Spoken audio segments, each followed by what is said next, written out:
Sisters Grimm Chapter 10. I'm not playing any more games with you people, Charming said. I've told you already I'm not interested in joining the Scarlet Hand. Your revolution is not for me. We don't know what you're talking about, Daphne cried. 1, Charming began counting.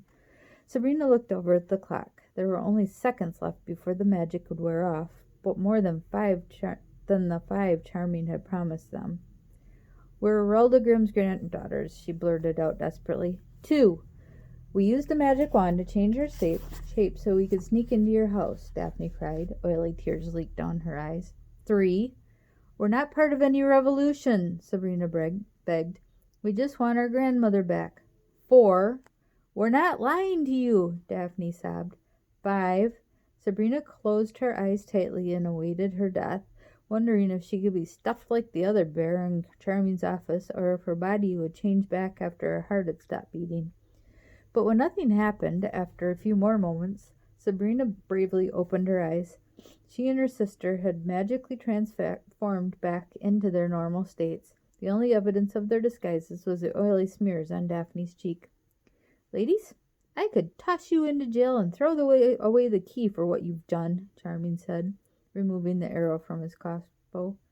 You've used a magical item to help a known criminal escape from jail, infiltrate an ever-afters party without an invitation, impersonated ever-afters, committed espionage against a government official, broken into my house, put the Fairyport landing ball in serious jeopardy, and ruined 2 pairs of Sheriff Hampstead's pants. We didn't ruin your stupid party, Sabrina argued. If that crowd downstairs sees the 2 of you here, the top of this house will fly off, Charming replied. The only way we're going to prevent a mob is to have Hampstead toss you in some old sacks and carry you out the servants' entrance. He can take you down to the jailhouse and let you cool off in a cell. Sabrina lunged for the video camera. The wires came with it, and the image of the giant faded from the television screen. We're not going anywhere without our grandmother and Mr. Canis, Sabrina said. This tape is all the evidence we'll need. How do you think those people downstairs are going to feel knowing you intended to buy up this town and smash anyone that gets in your way? Sabrina expected Charming to fight for the tape, but instead he only laughed. You are just like your parents, Charming chuckled. Henry was always shooting his mouth off before his brain could catch up, and Veronica was the suspicious one. What an unsettling combination you are. Suddenly, something moved in the window. Sabrina turned her head, but nothing was there. Did you see that? See what? Charming asked as a giant pus-filled eye peered into the house. Englishman! A booming voice growled, shaking the windows in their frame. That, the girls shouted. Charming calmly picked up the phone on his desk and dialed a number. Mr. 7, are you aware that there is a giant outside? He said into the receiver, as if he were informing a waiter that there was a hair in his soup. Oh, you didn't know? Well, now you do. No, this isn't some kind of an emergency drill. Well, I agree. We should do something about it before the guests panic. Maybe you should send the witches out to put a protective spell on the house. Well, of course it's a good idea. Charming slammed the phone down, crossed the room, and dragged both girls roughly out of the office and down the hall. Where are you taking us? Sabrina demanded. Keep your heads down and don't say a word, the prince sneered. I'm taking you outside. An acidy fear rose up in Sabrina's throat as they stumbled out of his office and into the second-floor hallway. You can't take us out there with that thing, Sabrina cried, pulling on Charming's vice-like grasp. You wanted to find your grandmother. Well, her ride just showed up, he said. Help! Sabrina cried as they turned a corner and headed down a long hall toward the back of the house. Daphne took her sister's cue and called for help as well, causing many of the guests to look up and see what was happening. Those are the Grimm children, the orangutan shouted angrily. No need to let it ruin your evening, said Charming with his toothy smile. I have the situation under control. They're spying on us, the Queen of Heart gasped. Off with their... They aren't spies, my friends, the prince said as he changed course and pulled the girls down the stairs with him into the angry crowd. Please, go back to the celebration. But before he could get the words out of his mouth, a horrible crunching sound filled the room. The party-goers looked to the ceiling only to see it ripped away right before their eyes. Pieces of plaster fell down around everyone, and a collective scream erupted among the ever-afters. "The sky is falling! The sky is falling!" a chicken cried as it raced for the door, only to get caught in a stampede of terror when the hole in the roof was replaced by a giant's horrible gnarled face, breathing its rancid rotten egg breath down on the crowd. The Queen of Hearts ran to a nearby window, threw open the curtains, and tried to climb out. Her playing card attendants rushed over in time to catch her from falling over. The rest of the crowd ran in all directions, and the panic gave Sabrina and Daphne a chance to break Charming's grasp. They rushed into the crowd and ducked between legs and feathers as all sorts of unusual creatures rushed around them. "Where is the murderer?" the giant bellowed. "He's not here, big boy. The murderer is not here," Charming shouted as he turned to face the monster. "Liars! You protect him," the giant growled. "I smell his murderous blood. He released me only in hopes of killing me, but my fate will not be like that of my brothers and sisters. He's here, and I will have him." Charming looked up the staircase to the violinists, who were scattered in fear. "I didn't tell you to stop playing," he said, snapping his fingers at them. Bewildered, the musicians went back to their upturned chairs, set them upright, and began playing music as if a giant wasn't staring down at them. "Fee-fi-fo-fum, I smell the blood of an—" "I think we've all had enough of your temper tantrum," Charming interrupted. Suddenly 3 figures fluttered into the air and hovered around the giant's head. One of them was an ugly old woman, darting through the air on a broom. The second was a strikingly exotic beauty dressed all in black, who levitated off the ground, and the third was a blonde lady inside a silver bubble. As she floated by, Sabrina recognized her as Glenda from the hospital. All 3 had magic wands that they waved threateningly at the giant. The monster swatted at the witches, but they waved and bobbed out of the way of his massive hand.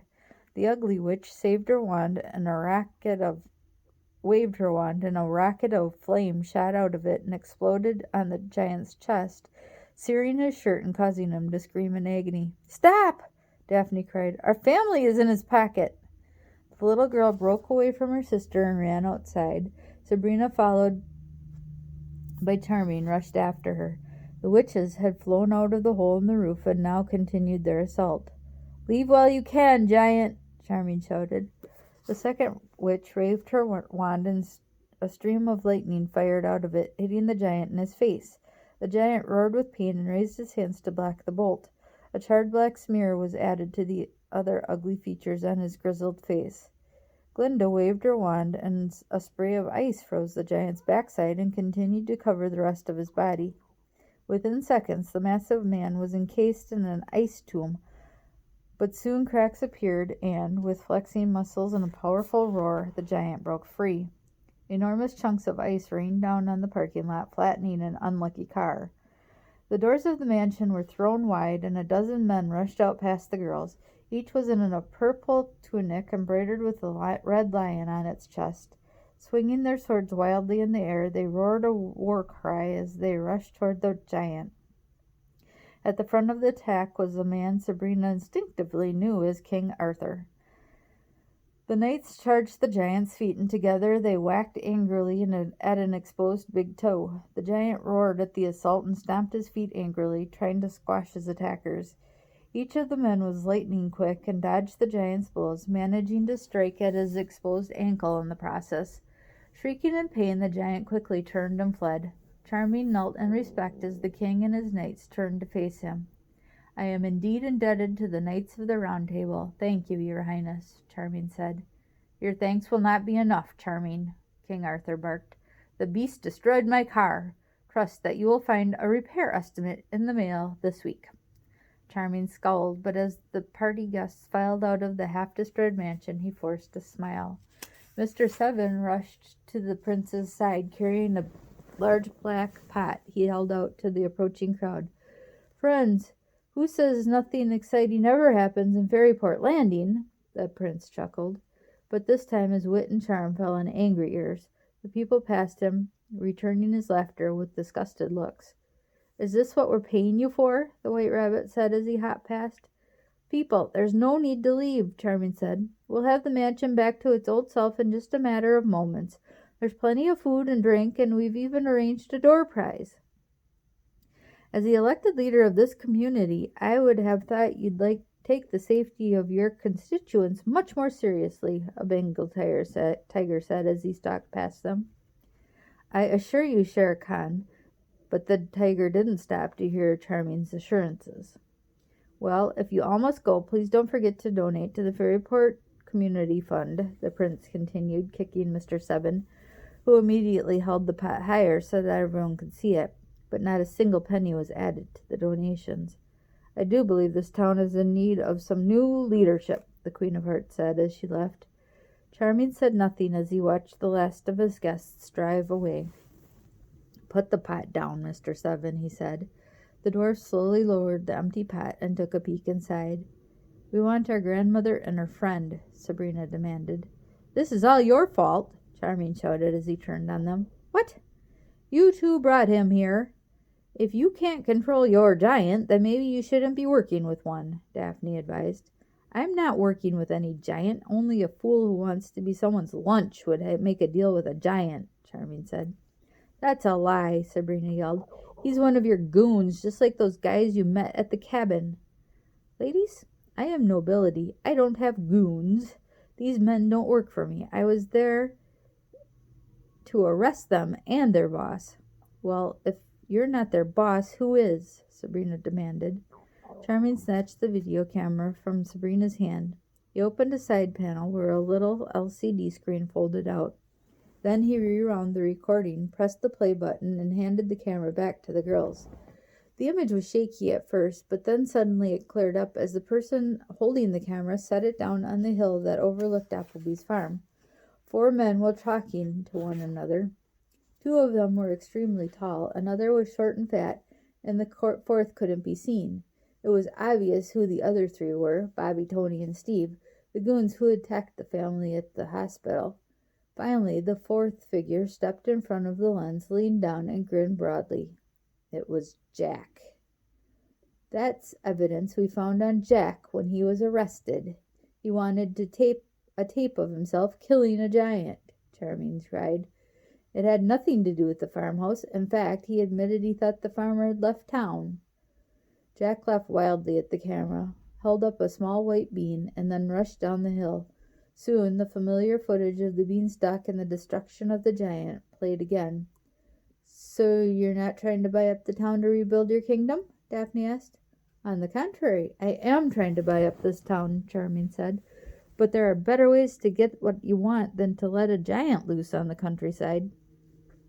Sabrina didn't know whether to be furious with his admission or respect his honesty. So why did you send the sheriff after us? He was supposed to pick you up and take you somewhere safe until we could hunt down the giant and find your grandmother, Charming said. Every ever after in this town wishes we were dead, Sabrina said. Why would you want to help us? I have my reasons. I'm confused, Daphne said. Why would Jack bring us here and tell us a story about you being the bad guy? And why did he want to stay in contact with these And why did he want to stay in contact with these if he was just going to take off? Sabrina said, handing Charming her walkie-talkie. Because if he kept you busy, you could go back to your house, the prince said. But he can't get in. He doesn't have the keys, Sabrina replied. He doesn't need the keys, Daphne gasped. We didn't say goodbye to the house when we left. We used the ruby slippers. The house is unlocked. Hampstead in his human form came rushing out of the mansion. I've got the deputies chasing the giant, he said. He's headed into the woods in the direction of Widow's Peak. Good job, Charming said. The sheriff beamed with pride. We've also searched the grounds. There's no sign of Jack, Hampstead continued. But we did find this. He held out Jack's bloody handkerchief. So the giant could smell him and came running, Charming said. You might as well join your men, Sheriff. The girls and I will call you if we need you. Where are you going? Hampstead asked. The prince took Sabrina's arm and urged Daphne to do the same. We're going back to the Grimm house. I have an unsettling notion of what our giant killer is up to, Charming said. Sabrina clicked her heels together. There's no place like home. There's no place like home. There's no place like home. Instantly, the girls and Charming were standing outside of Granny's house. The front door was wide open, and through the doorway they could see that Jack had ransacked their house. They looked inside. Bookshelves were tipped over, furniture was overturned, and even the couch cushions were thrown aside. He had searched through every kitchen cupboard, emptied closets, and destroyed antiques. But his crimes against the house weren't what was bothering Sabrina. What hurt her was that she had been tricked. In the last year and a half, Sabrina had learned to be street smart and savvy. She was the one who was supposed to pull fast ones on people. She was the queen of the sneaks, and she had been suckered. Suddenly the phone rang. She picked up the receiver and said, "Hello?" "Hello, this is Wilma Fay at Action 4 News. I'm following up on a tip we got about half hour ago. A Mr. Englishman said there would be a murder on Widow's Peak tonight. We've already got a camera crew on our way, but we were hoping we might be able to speak to Mr. Englishman first," the woman begged. "No, he's not here," Sabrina replied. "Well, if you see him, please tell him that we are very intrigued by the story, and we'll have a camera team and reporter there as he requested," the woman continued. Then, with a click, she hung up. "That was a reporter," Sabrina said. "Jack called them and told them there was going to be a murder on Widow's Peak tonight." "This is exactly what I was trying to prevent. He's going to kill a giant on television so he can be famous again," Charming said. "When the world sees that, this little town will be turned upside down by reporters. There's too much here to explain. We've got to stop him." "Elvis!" Daphne cried suddenly. The giant dog was nowhere to be seen. Daphne shouted his name, and after several painful moments of silence, a low bark could be heard from upstairs. Daphne rushed up the steps, followed by Sabrina and Charming. She threw open the door to Mirror's room and found Elvis lying on the floor in a small puddle of his own blood. He had a serious cut on his belly, but he barked happily when he saw the girls. Daphne knelt down and kissed the dog gently on the nose. When she lifted her face, tears were pouring down her cheeks. "You hurt Elvis," the little girl sobbed. "Girls, we have to find Jack," Charming said coldly. "We don't have time for this mongrel." Sabrina and Daphne looked at the man as if he were a moldy sandwich that had slowly turned to soup at the bottom of the refrigerator. The prince groaned and took his cell phone from his pocket. He dialed a number and sighed impatiently. "Mr. 7, I need you to send one of the 3 to the Grimm house. The door is open so they can come right in. There's a dog that needs medical assistance. Yes, a dog. A dog. No, Mr. 7, I don't know what's wrong with him. Maybe a broken rib? No, Mr. 7. Yes, Mr. 7. Mr. 7, if you don't stop asking me questions, I'm going to feed you to this dog." Sabrina eyed the man suspiciously, and Charming caught her gaze. "And Mr. 7, my orders are that whichever one of the witches comes, she respect this house," Charming added. "No snooping." Daphne wrapped her arms around the prince's neck and hugged him as he hung up his phone. "Thank you," she sobbed for a brief moment. Charming seemed to enjoy the hug, but then he pulled away from her. "You're ruining my suit," he replied, wiping his lapel clean of the girl's tears. "We should check the mirror." Sabrina gazed over at it. The little man who was usually in its reflection was missing. "Mirror!" Charming shouted. "You have to step through it," said Sabrina. "I'm aware of how it works," the prince said impatiently. "I used to be engaged to one of its former owners." He stepped into the reflection and disappeared. Sabrina followed closely behind, leaving Daphne to nurse Elvis. The little man known as Mirror was lying on his side on the cold marble floor, barely conscious and covered in bruises. Charming knelt down to him and lifted the pudgy man's head. Mirror slowly opened his eyes and grimaced in pain. "He was too strong and fast for me. I couldn't stop him," Mirror groaned. "What did he take?" Charming asked. "I tried to fight him off, but he just laughed at me. You wouldn't believe how quick he is," Mirror complained. "Focus, man. We need to know if Jack took anything." "He took the beans," Mirror replied. "How? He doesn't have a key," Sabrina asked, reaching into her pocket and pulling out Granny's keyring. "I forgot to remind you to lock the door after you let him take a peek at the jar," said the little man. "I don't get it," Sabrina said. "If killing the giant will make him famous again, what does he want with the beans?" "It's insurance. If his fame starts to fade, he'll get another giant out with another one of the beans. The giant will kill people and destroy things, and then Jack will come to the rescue," Charming exclaimed. But how is he going to find the giant in the first place? Sabrina asked. We haven't been able to find him, and he's 200 feet tall. He's not going to have to find it. It's going to find him, Charming answered. Giants have a great sense of smell, especially when it comes to blood. That's why the giant showed up at the mansion. Jack left his bloody handkerchief, and the giant could smell it. It's amazing, really, that they can smell anything over their own stink. If one touches you, you can't wash off the odor for weeks. Suddenly Sabrina thought of the 2 pieces of fabric Elvis had brought into the room just before the group had left for Charming's mansion. One was Granny Ralda's cloth from the giant, the other was a piece of Jack's pants. Elvis was trying to warn us that Jack had been near a giant, Sabrina realized. She was a terrible detective. She couldn't recognize a clue when it was offered to her by a 200-pound Great Dane. She wanted to kick herself, but she had to focus on what Charming had said. But if giants have such great noses, why didn't this one attack us here? Jack was in the house for hours, she said to Charming. Protection spells. If Ralda is anything, she's careful. We have one on the jailhouse, too, he replied. So what are we going to do? Mirror, I'm going to need something, Charming said. Sabrina unlocked the door, labeled Magical Armory, and let the prince inside. The room was filled with all types of weapons, bows and arrows, swords, a nasty-looking pole with a spiky metal ball attached by a chain, and hundreds of others. Some things were obviously magical as they glowed or hummed, while most were just shining with horrible possibilities. Charming pointed to a sword on the wall. That's the one, he said. Mirror hobbled into the room with a worried face. I find this very unwise. There's already one ever after running around with magic. This town does not need a second, especially with Excalibur. Any person whose skin is pierced by its blade is a goner. Even the tiniest scratch will kill you. Sabrina took the sword off the wall and held it in her hand. It was long and wide with a jewel-encrusted handle. An odd tingle raced through her when she held it with both hands.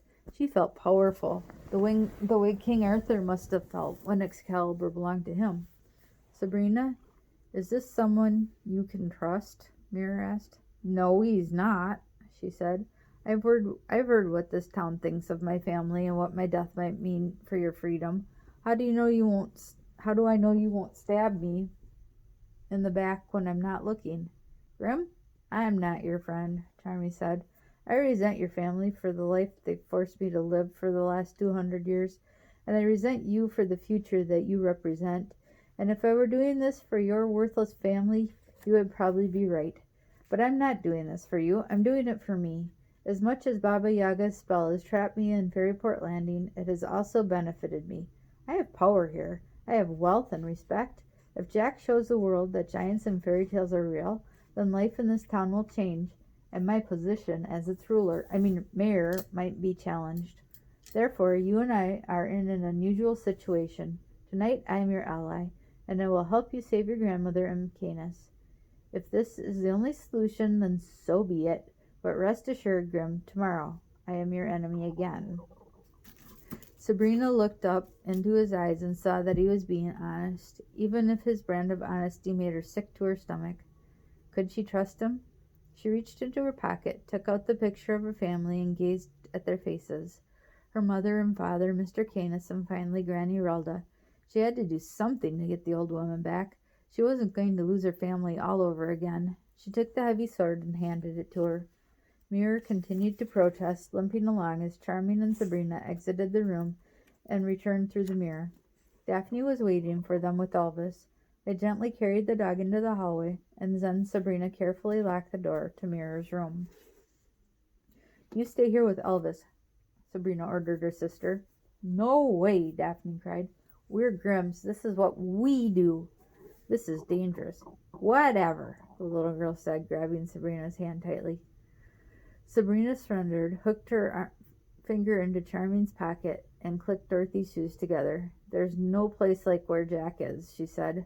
Sabrina, wouldn't those shoes take us to wherever Mom and Dad are? Daphne wondered aloud. Sabrina's eyes grew wide with possibility. We can save them next, her sister said happily. All right, Sabrina said, clicking her heels together. There's no place where Jack is. There's no place where Jack is. The lights went out, and the familiar squeaky wheeze filled Sabrina's ears. In a split second, Charming and the girls were standing in the woods on Widow's Peak. They had little time to adjust to their new surroundings. Sabrina looked above her and saw the giant's massive foot preparing to crush them all. They managed to leap out of the way, but the aftershock tossed them around as if they were on a sinking ship. The ground split apart, sending stones and soil into a gaping crevice where the group had once stood. The giant leaned down to get a better look at the three people scurrying at his feet. He reached to snatch them, but a flaming arrow zipped from a tree line and landed on the side of the giant's face. The monster cried out in pain as he plucked it from his cheek, only to have a second and third arrow pierce his chin. "Stop it, Jack," Sabrina commanded. "There are people in this giant's pockets, and if you kill him, they'll die when he falls." Jack peeked his head out from behind some branches in a nearby tree and laughed. "Oh, it's not time to kill him yet," Jack shouted, remaining safely hidden in the trees. "I'm just trying to get him good and angry." "We know about the reporters, Jack," Charming said. "We're never going to let that happen." Jack fired several more arrows into the giant's face, landing a painful shot on the monster's lower lip. The giant raged as he tried to pluck it out. While the giant was busy, the young man dropped out of the tree and landed as nimbly as a cat. "Blimey, Charming and the Grimms on the same side? I never thought I'd live to see that day," he said. "Has the prince gone traitor like that worthless mongrel Canis?" "The only alliance I have is to myself," Charming said as he waved Excalibur in the air. "Now, we can do this easy way or the hard way, but the result will be the same. You're going back to jail." "Sorry, Prince, but I've spent my last day in the Fairyport Landing lockup. My fans await," Jack said, loading another arrow into his bow and firing it at the giant. It pierced the skin between the two fingers of the giant's left hand, and he shrieked. Overcome with rage, the giant swept his arm across the top of the forest trees, cracking many ancient cedars in half. A sizable chunk of one fell from the sky and nearly hit Charming in the head. "Oh, he's angry now," the giant killer laughed, loading his arrow again. This time he aimed it at Charming. "Jack, don't!" Sabrina cried. "I was hoping it wouldn't have to come to this," he said as he lined up his arrow with Charming's heart. "But don't worry, I promised to have them spell your name correctly in the obituary." He released his arrows, and the girls watched it soar through the air at Charming. Daphne screamed and squeezed her sister's hand, knowing Jack's aim was true. But something happened the girls didn't expect. Charming lifted Excalibur slightly, and the arrow bounced off its metal blade and fell to the ground. Jack was flabbergasted. "What luck you have!" he cried. "Try again and see if it was luck," the prince said, stepping forward with the sword. With hands like lightning, Jack fired another arrow, and Charming deflected it with similar results. Jack pulled 3 arrows from his quill and lined them up together on his bow. He fired them all at the same time. Sabrina watched in amazement as Charming guided Excalibur to block each from their deadly course. "I can do this all night," the prince bragged. But just then the giant's monstrous hand swung down and hit him from behind. Excalibur was knocked free of his grip and fell at Sabrina's feet. Charming was sent sailing through the forest, landing painfully against a tree and slumping to the ground. Jack pulled more arrows from his quill, lit them with a lighter Sabrina recognized from Granny's kitchen, and fired 5 off with furious speed, each landing in more of the giant's sensitive spots. The painful barrage was enough to get the giant to back off, giving the young man an opportunity to turn on the girls. He put another arrow into his bow and aimed it at Sabrina. Instinctively, Sabrina reached down and snatched Excalibur from the ground. It was incredibly heavy and bulky, but she swung it around in the air the best she could. "And what do you think you're going to do with that, Duck?" Jack scoffed as he stepped toward her. "Grimms aren't killers. You don't have it in you." "Well, we're kind of new at this job. If we break a couple of rules, that just goes with the learning process," Sabrina said with as much bravery as she could muster. Her courage was short-lived. As Jack got closer, she noticed something painted on his shirt. It was a red hand, just like the one the police had found in her parents' abandoned car. It sent a chill through her body. "You took my parents," Sabrina said. Jack looked down at the red hand and smiled. "No, girl, I didn't, but I know who did. The Scarlet Hand has plans for them." "Where are they?" Daphne cried. He laughed. "You know, I grew up reading about you," Sabrina said, trying to keep him busy.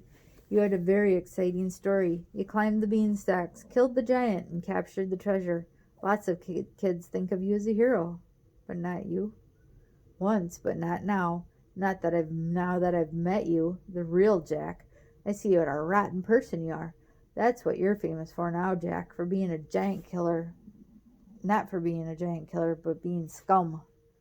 Give me the sword, girl, so I can cut your tongue out with it, he threatened. Daphne, I want you to run away and get some help, Serena said. She knew she couldn't deflect Jack's arrow and didn't want her sister to see her die. I won't do it, Daphne insisted. Jack pulled his bowstring back further, and just as he was about to fire his arrow, the giant's foot came down on top of him, giving the man only a split second to leap out of the way. Daphne grabbed her sister's hand, and together they raced into the forest, dodging trees and branches. Jack followed closely behind, and worse, the giant strode after him. Its first step landed several yards behind them. An arrow whizzed by and impaled itself into a nearby tree. That was a warning shot, ladies, the young man shouted as he loaded another arrow. I'm quite good with this thing. Suddenly the two girls were slipping down the side of a hill and into an ice-cold creek. Another arrow splashed in the water at Sabrina's feet as they pulled themselves out of the stream and continued to run. With now freezing feet, they did their best to avoid the jagged rocks that littered the forest floor, but soon Sabrina took a tumble and fell end over end across the ground. She tried to stand up and quickly realized she was missing something. Her left shoe. Dorothy's left slipper lay glistening in the moonlight behind her. It had fallen off. Come on, Daphne begged as she tried to help her sister to her feet. But Sabrina called desperately toward the shoe. It was their only chance of finding their parents. She used her arms to pull herself along the ground, knowing that Jack would fall upon her at any second. But before she could reach it, the giant's foot came down hard on top of the slipper. The vibration shook the girls and sent them tumbling. When the giant lifted his foot, the shoe was gone. The only thing remaining was a piece of glistening fabric that turned to dust in Sabrina's outstretched hands. Heartbroken, Sabrina pulled her sister behind a huge oak tree, and the two of them rested. Don't worry, I'll think of something, she said, squeezing her sister's hand. But the sound of a monstrous crash drowned Sabrina's answer and flooded the forest. Splintering wood and damp soil rained from the sky as the tree they stood next to was violently uprooted. The two girls looked up into the face of death towering above them and felt its hot, pungent breath blow their hair back from their scalps. What's happened to our lives? Sabrina wondered. The giant tossed the tree aside and then reached down with his grubby hand to pick them up. But just as he did, Sabrina thrust Excalibur into the air. The giant's hand plunged into his blade, and suddenly his eyes lit up in surprise. What was that? He asked softly. He stood up as if he was in